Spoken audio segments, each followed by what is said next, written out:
Good early morning, everybody. It's September 6th, 2025. I hope everybody is doing well and enjoy this cute little ACEO, little mini original art commissioned for me. Watch listed. I pissed off the neighbor's dog, and that's pretty much all it takes these days to get yourself on a list and be a person of interest and be stalked for the rest of your lives and trafficked and broadcast and experimented on, asset stripped, etc. So I received an email. Thank you very much for this, and yes, I'm reading it a couple of days late. This is a letter from retired FBI agent Ted Gunderson to Bush Jr. It's very important. And this is dated April 23, 2003. So it's quite a while ago. President George W. Bush, April 23, 2003, the White House, 1600 Pennsylvania Avenue, Northwest Washington, D.C., 20500. But before I read it, please hit the thumbs up. It helps the channel grow, get the message out there. And here we go. Dear President Bush, on April 3, 2003, I found an intruder, a biker type, wearing a head bandana, leather jacket, and chains attached to his belt in the basement of the apartment complex where I am presently staying in Los Angeles. After seeing me, he bolted through the front door of the building and disappeared. I filed a police report. I'm making this incident a matter of record with a number of government agencies and the news media because this appears to be yet another surveillance of me.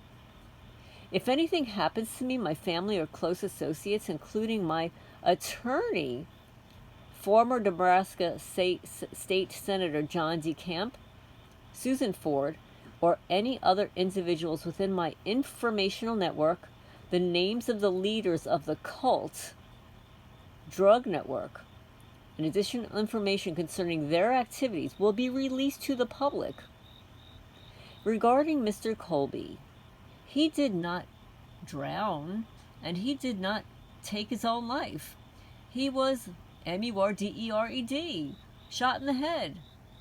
I have documentation and know that throughout the U.S., operating 24 hours a day and 7 days a week, there is a central command located within the United States with multiple satellite offices whose administrators can instantly initiate surveillance, phone taps, and harassment against any individual in the company. And as I'm saying that, somebody created some kind of a noise in my house, like a big loud pop, which means that they've got something either inside of my house or some kind of energy weapon or whatever. They've got nothing better to do with their sorry lives than to harass a 67-year-old woman reading out loud. Case in point, they have the technology, financing, and manpower to dispense illegal surveillance and harassment against anyone at any time, day or night. Yes, and it's like early in the morning. So, yeah, that's what they're doing to me right now here in Jackson County, Kentucky. I have files on numerous cases of active, programmatic, illegal government harassment currently being conducted against thousands of Americans. Now, mind you, this is in 2003. And this thousands of million of Americans has turned into millions. This makes the FBI's former COINTELPRO program, which I worked on, including in a supervisory capacity, look like Sunday school program. By comparison, I firmly believe that most individuals working in the FBI, other intelligence agencies, and the government overall are honest, law-abiding public servants. However, a sophisticated network of rogue operatives has secretly infiltrated the FBI and other intelligence agencies, including the C.I.A. and other key government positions. This rogue element seeks personal power and wealth and considers themselves to be above the law and the Constitution. They're carrying out the aforementioned surveillance and harassment activities in conjunction with organized crime, the cult movement in America, including satanic cults and other commercial and political interests, and even misguided civic organizations and neighborhood groups. This illegal surveillance and harassment program is being called gang stalking, organized stalking by the victims targeted by it.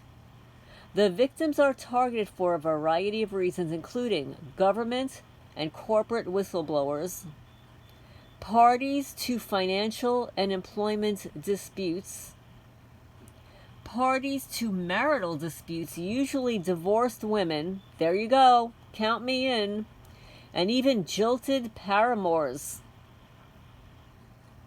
Journalists covering controversial issues, and even attorneys and private investigators representing unpopular clients or interests have been targeted by this program. In addition to high-ranking members of the FBI, other intelligence services, and the government overall, wealthy, powerful members of criminal syndicates, multi-millionaires, and the corporate elite are using the government gang stalking program to harass enemies. And I'm going to add the feral cat cartel, because the feral cat cartel also receives government grants, and your donations, they use your donations to pay staff attorneys to harass people that they don't like or that go against their mission. They can get a targeted individual harassed for the rest of that individual's life. Individual cases of gang stalking lasting over a decade are common. The higher status members of the gang stalking conspiracy initiate the gang stalking and coordinate logistics and funding. The lower echelon government rogue operatives, lower ranking members of the military, in violation of Posse Comitatus, petty criminals, and street thugs, perform the actual grunt work of daily monitoring and harassment of individuals targeted by the program. These FBI files contain information responsive to Mr. Labella's Labellas FOIA F.O.L.A complaint regarding the subject of gang stalking. The FBI, who I call my favorite bureau of instigation, and other intelligence agencies are administering and covering up the rogue, covert government criminal enterprise of gang stalking. And this is signed by Ted L. Gunderson, FBI Special Agent in Charge, retired, Senior Special Agent in Charge, retired, Federal Bureau of Investigation, license number 12878, Post Office Box 1800-259, Las Vegas, Nevada 83114. And then I'm pointed to www.ted, and this is spelled incorrectly, Gunderson.com. So this is spelled incorrectly. So when I clicked on it, it went to the wrong website. So anyway, this is an affidavit written by retired agent Ted Gunderson to the then President George W. Bush, April 23, 2003, alerting him to the fact that he's being overly surveilled. He filed a police report as a matter of record with a number of agencies and the local news media that this appears to be another surveillance of him. And he is alerting people that if anything happens to me, my family, etc., that I'm going to spill the beans. That he has numerous files, cases of active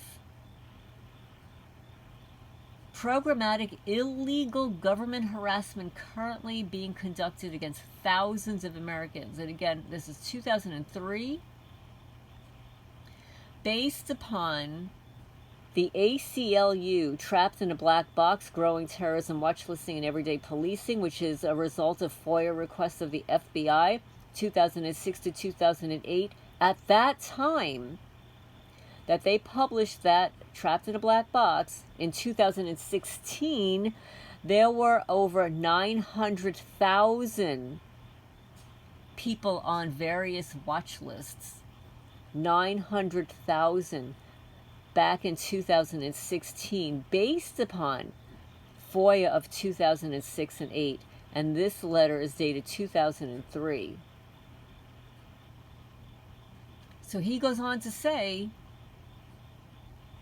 that people being targeted by this program, it's usually a variety of reasons, including government and corporate whistleblowers, parties to financial and employment disputes, parties to marital disputes, considering divorced women, mostly divorced women, and even jilted paramours, that's jilted lover, journalists covering controversial issues, and even attorneys and private investigators representing unpopular clients or interests. They're targeted by this program.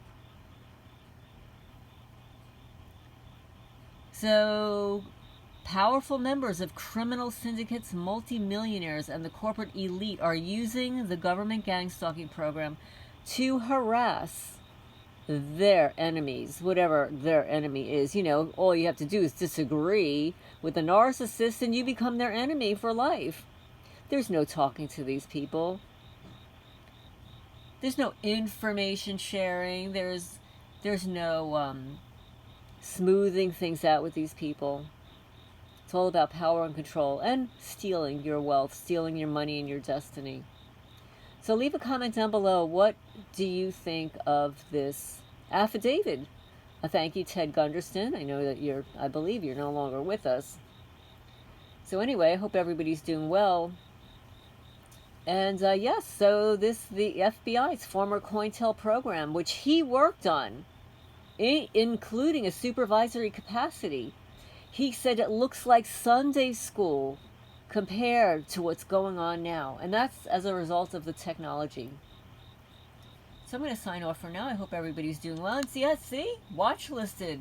All it takes is pissing off the neighbor's dog. Maybe you look at somebody the wrong way, or you're divorced. You're a divorced woman. Oh, they love to target women. In fact, according to some of the statistics, between 72 and 76% of people on these watch lists are women. They really can't stand women, huh? Oh, because women are easier because we don't have the testosterone that men have. And, a lot of men will just punch these people out, right? No, they're little weenies. They have to go after women. So anyway. And all you guys, you can leave a comment down below too. Signing off for now.